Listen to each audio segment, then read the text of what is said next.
Hello YouTube, and welcome to another Vacuum Man 8 video today. And today we're just going to do a, I would say after 9 months review of this one. Well, Carl actually had this one for Christmas in 2020, and it's been actually one of his favourite vacuums he's had for a long time. He's had a lot of interest in this one, a hell of a lot. It has done various house cleans, more so than say some of the other ones he's had. But you know, we're just going to give our honest review of this one and how good it is and what we don't like about it and what we like about it. And we're actually going to give it a quick demo as well, because the house does need a bit of a clean. I've done a bit of a dust off, so there's plenty of dust floating around in the surfaces now. So this one is a Sebo D4 Premium ePower. It's less than 900 watts, which includes the powered head.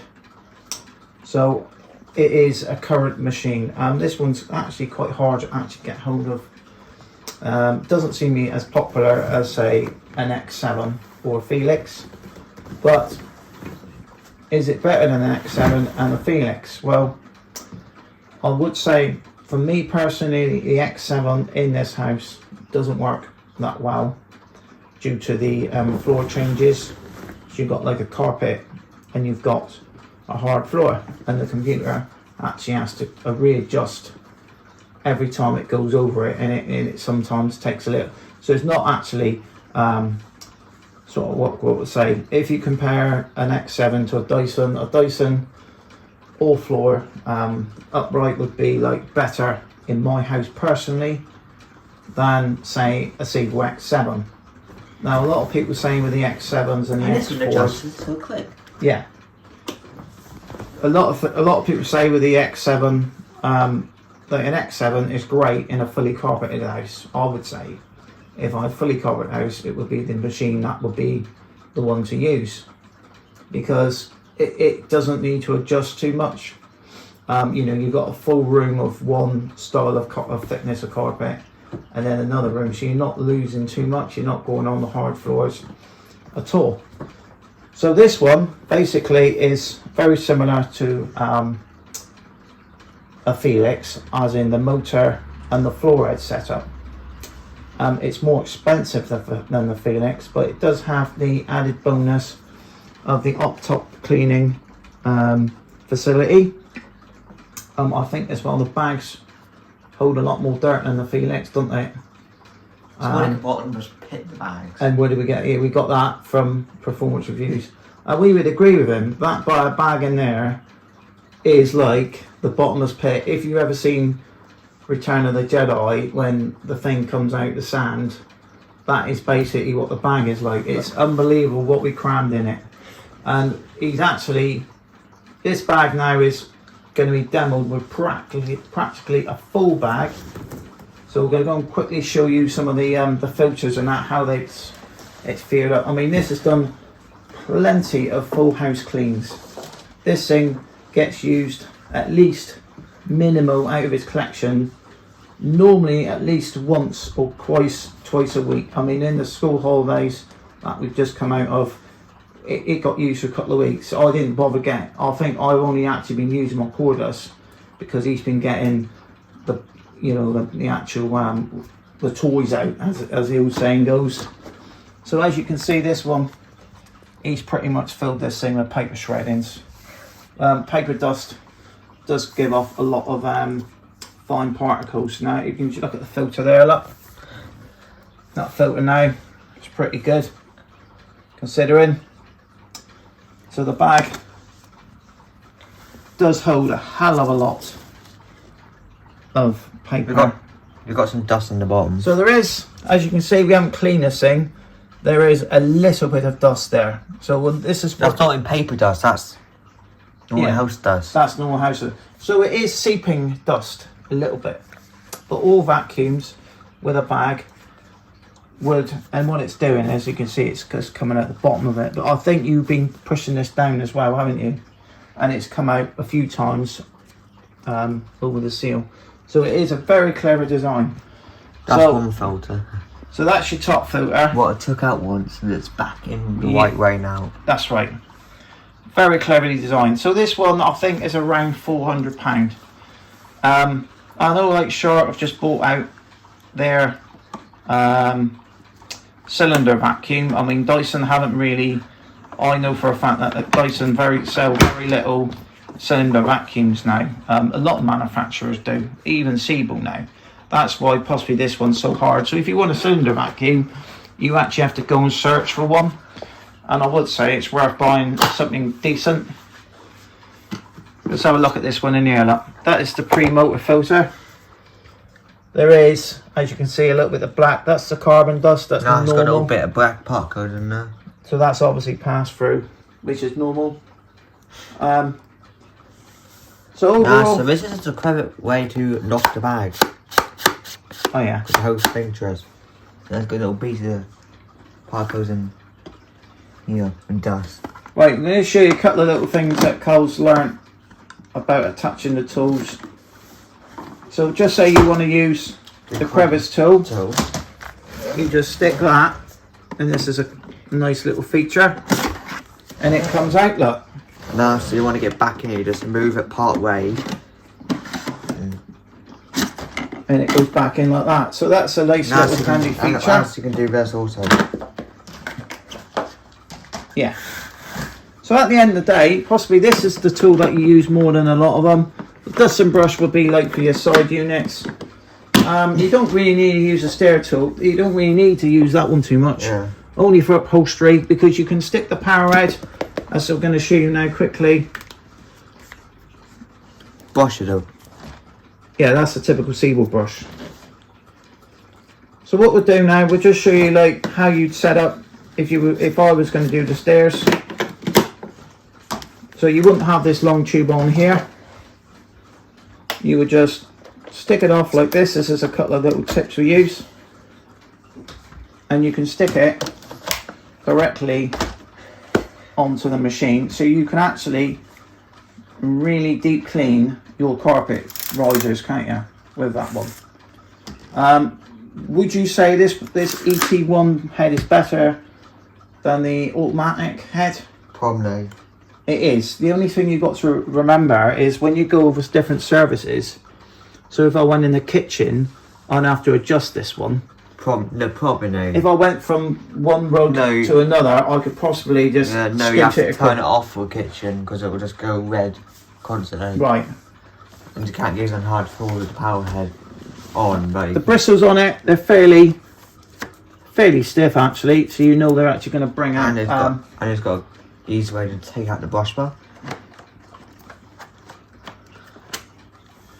And this brush bar is the same brush bar the uprights use. Exactly. So this is what you get on the X7. Yep, and the X4s. And the X4s and the X1s. So it does come in this nice... And the Phoenixes also. They have the same brush bar. But I think the ET2 has a different brush bar on it. But it's like the X5 or something. Is a longer one, isn't it? Yeah, a bit longer. So this ET1 has been knocking around for quite a few years actually. It was originally, I think, this was actually the first one they put it on, wasn't it? Before the Felix? I think the Phoenix is the first one that had it. Yeah. No, the yes one's Phoenix and the ET. This one is the first one had it. Yeah. Yeah, because there's some other brush. So what we'll do now, we're going to give this one a clean up, and we're just going to see how it gets rid of all these bits off the floor. What I like about this one here is you don't have to worry about it. We've had very little blockages out of this one, to be honest with you. You've also got a finger chip control. It's because it does suction power on this thing, and the size of the only thing we dislike with this one, I'd say, is the weight of it. Before we get on with the demo, the weight of it. If you you didn't want to lift a heavy vacuum, I wouldn't buy this one. I would go for a Felix, because the Felix basically has the motor and the bag on the handle. But this is a far superior machine. This is possibly the best. I think this is the best cylinder vacuum you can buy. The Sharks just bought one out. I'm not too sure on that one, but you know you're going to build, you're going to get and good. it's also on sale, the Shark one. You know you're going to get good build quality with this one. Plus as well, you're bagless, you don't have to worry about it shaking it into your bin in your kitchen and that one will just fly around the room, you know. So, you know, bagless has got its place. Plus as well, the filters are replaceable. What I found with a lot of filters that are washable, it doesn't matter how well you wash the stupid things, after about a year or two, they've just lost their efficiency, honestly. So I would not. So, you know, you've got to think about that. You say, oh yeah, well I've got to buy a service box, you know, which is £20. But if you spent £400 on a vacuum, no, the service box is the one you buy the filters set, you buy the bags, you got a box of the bags and the service box for the filters. Oh right, yeah. You don't say the X. Right. So you've got to buy a service box, which is like the filter box. Yeah. And to be honest with you, an average you probably get at least 12 months out of it. Maybe, I mean, my house, probably 2 years. We haven't really got pets in them. I think the E has the service box, like the normal one with the bags in it, and I think the K3 also has that. Can you switch? You've got to switch the machine on there first, and then you can control it from the handle, and then it goes on like a standby mode. We'll show you that in a minute. But what we'll do, we'll get this one. It's got a lowest mode in the world. It's got the mode that'll get hardly any side, so you've got enough such. Yeah, but you want that, don't you? Because if you're dusting your side off, as well, I like the air belt function on it because it dissipates the air right around the machine. And you find a lot of these ones there have just got one area where it comes out, and it's almost like having a blower on. So if you're sucking up something very dusty, if you've got this thing blowing it out, it's almost blowing the dust back around the room again. So I would say that this system here, because it's at ground level as well, the actual filter, the way the air comes out, it is very good. So this is the hard floor head that comes with it. To be honest with you, we've had very little use out of this thing, because we just find that this thing here, if you adjust this one, you turn the brush bar off, and you stick it on number one, it pretty much grips the floor. If you've got a house with a hard floor, then you probably wouldn't bother buying this one with a power head on it. You just get the basic version. And you can also place the brush strips in them. Oh yeah, and you've got the squeezy brush strips as well. You can't get that on many other vacuums. A lot of them, if something like that goes, you'd have to buy. And you also put the sides. You'd have to replace the whole unit. So we'll get this one set up now for a demo. We've got plenty of stuff on the floor. This is real dirt. This is the average dirt in my house. It's got a lot of small bits and bobs and larger particles. The this machine as well. It's not as good as a Dyson ball cylinder, I would say, because it won't tip over, but you find it's like a shopping trolley almost. So as you can see now, look, we switch this one on, and it's on the static mode. Yeah, that's when they get dissolve. Right, so that's when it's off. Now, when you fire up the machine, you actually have to control this one from the handle, which is a good feature indeed, because you can switch and fine tune the machine as you're vacuuming. So now, you've got the old.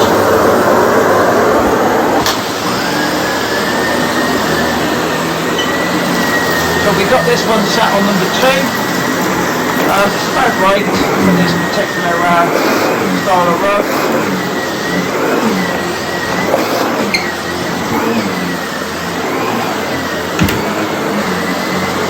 Spare parts you can get from Sebo. I think you can get some of the parts from like the shops like John Lewis at the moment still. No, I think you can get ET1 bits, so Packer. Also comes with a 5-year guarantee with it, or warranty with it. Like I say, it's a well-built machine, really. That's a Max. That's a Max.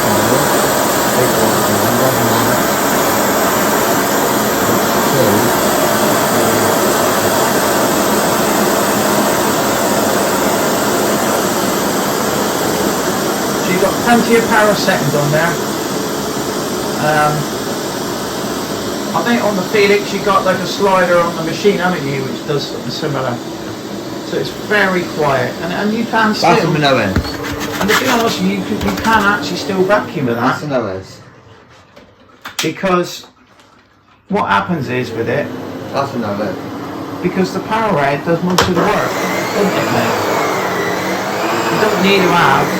So if you had somebody in bed, they work nights, you could probably do your vacuuming with that. You get away with it. And you can't even hear the thing over the motor. Pretty good for car cleaning as well, because you can get in everywhere with it. Is it as good as the Henry? I think it's slightly better than the Henry, but unfortunately, if it was skidding around on the actual on the grounds, like on the pavement outside, it's probably like a bit scraped or scrapped.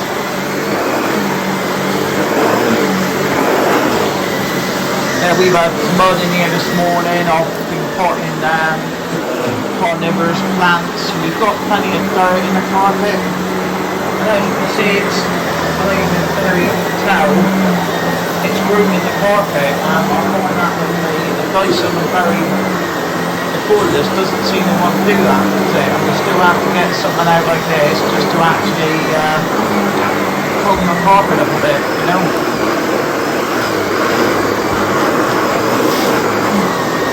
So, it'll give you a red light when it goes on the hard floor, just to let you know that it's not liking it. Yeah.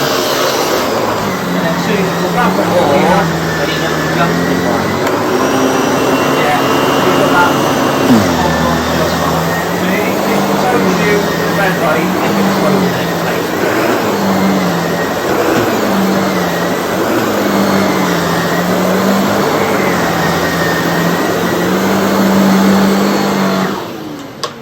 So, the cylinder vacuum is a dying breed, I'd say, in the UK.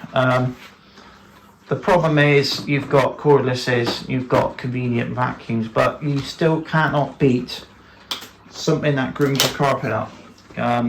Plus, as well, the way the carpets and the rugs are coming out now, you need Pacific vacuums. Quite often, you buy new carpet and you'll find that your old vacuum won't work on it very well.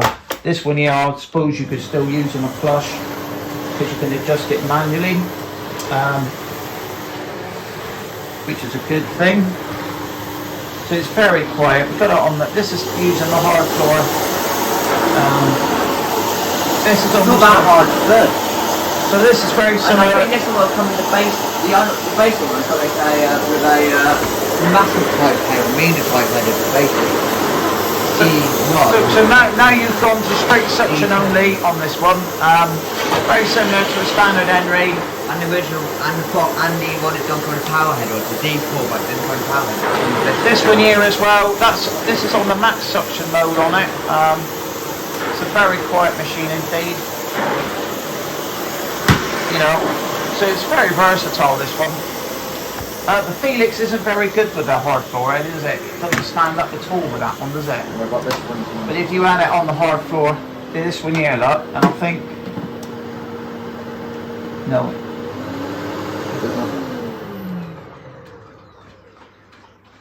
So it's a very quiet machine. So he's been really pleased with this one indeed.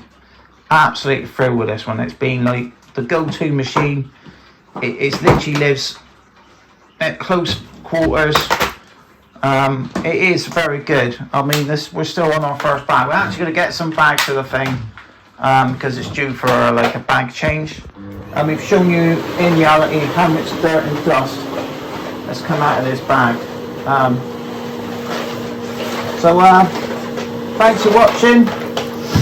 Please subscribe to Vacuum Man 8. See you again on another video. Yeah, so really pleased with it, and it was worth. I don't think there's many more Sebos that would come close to this one cylinder wise, because this is like the king of the Sebo of the Sebo cylinder machines, and it's sad that you know, everything's changing in the vacuum world. Cordless is king. You can't get the C3 power anymore. No. But there is still a market because people still like to use them. That's the thing. Cleaners still like to use a Henry, for instance, don't they? Because of their robust and their reliability. And they're, you know, just stick a bag in and go to the next one, innit? This is a sort of similar cleaner. This is a bit more fragile in some ways, but it is German, and you get for what you pay for with this one, you know? You could buy something cheaper, but I honestly wouldn't go anything in it. This is the one to have, innit? You know, I know there's a Sharp one, but I don't think the Sharp one's is built as well as this. And this one will probably last, if you look after it right and you actually change the bags when you're supposed to, this probably lasts at least 10 years minimum. If you look after it, minimum. And that's good for these days. There's a lot of things, it's a, once the guarantee runs out, they've got like a little switcher now and then they just start going wrong, don't they? You know, especially with a lot of technology. So yeah, thanks for watching and see you again on another video. Bye.